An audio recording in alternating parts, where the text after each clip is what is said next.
There Will Never Be an Age of Artificial Intimacy by Sherry Turkle. Years ago, I spoke with a 16-year-old girl who was considering the idea of having a computer companion in the future, and she described the upside to me.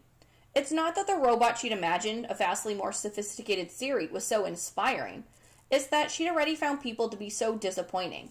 And now, for the first time, she explained to me people have options. Back then, I thought her comments seemed prescient. Now, I find them timely.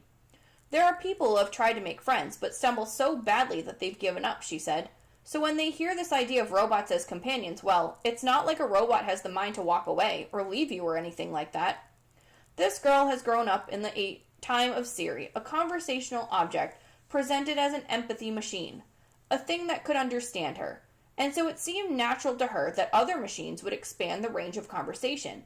But there is something she may have been too young to understand, or, like a lot of us, prone to forget when we talk to machines. These robots can perform empathy in a conversation about your friend, your mother, your child, or your lover, but they have no experience of any of these relationships. Machines have not known the arc of a human life. They feel nothing of the human loss or love we describe to them. Their conversations about life occupy the realm of the as-if. Yet through our interactions with these machines, we seem to ignore this fact. We act as though the emotional ties we form with them will be reciprocal and real, as though there is a right kind of emotional tie that can be formed with objects that have no emotions at all. In our manufacturing and marketing of these machines, we encourage children to develop an emotional tie that is sure to lead to an empathetic dead end. On top of this, it has become fashionable for psychologists to critique empathy, a unique form of human connection, just at a time when we are embarking on relationships with objects with none to give. The coincidence is too convenient. Children will lose the ability to have empathy if they relate too consistently with objects that cannot form empathetic ties. Technology challenges us to look at our human values.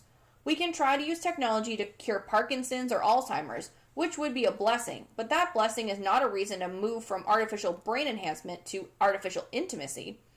And yet that is the kind of talk that one hears these days. The narrative begins with the idea that companion robots would be better than nothing. Better because there aren't enough people to teach, love, and tend people. But that idea quickly shifts into another. Robots would be better than almost anything. Unlike people, they would not abandon you or get sick and die. They might not be capable of love, but they won't break your heart.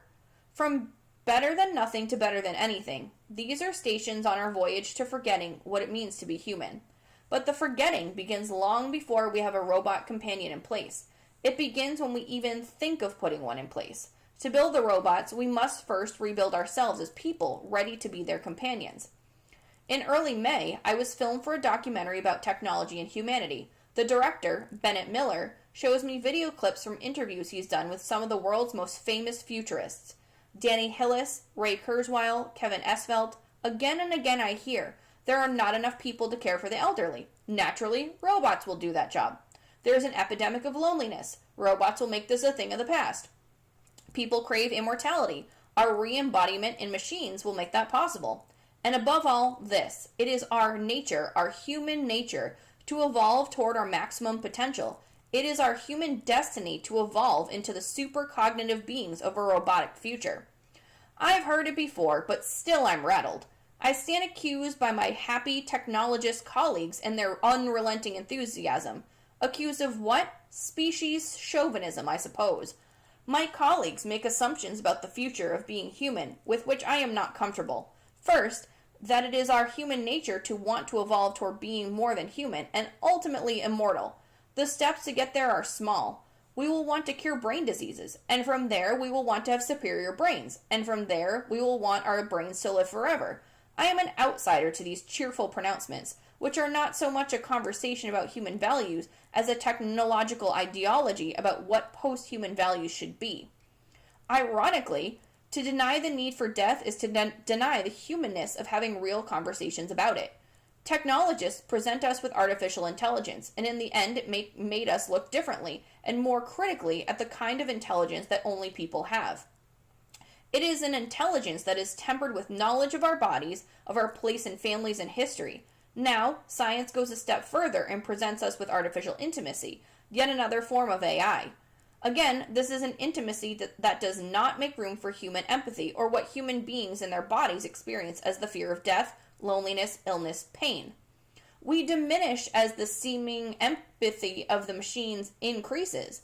It is technology forcing us to forget what we know about life. In life, you are struck by the importance of presence, of the small moments of meaning, the miracle of your child's breath, the feeling of deep human connection. When you are thinking about technology, your mind is not on all of that. We program machines to appear more empathetic, but being human today is about the struggle to remain genuinely empathetic ourselves, to remember why it matters, to remember what we cherish. These days, to be human is to keep one's mind on the glory that one is.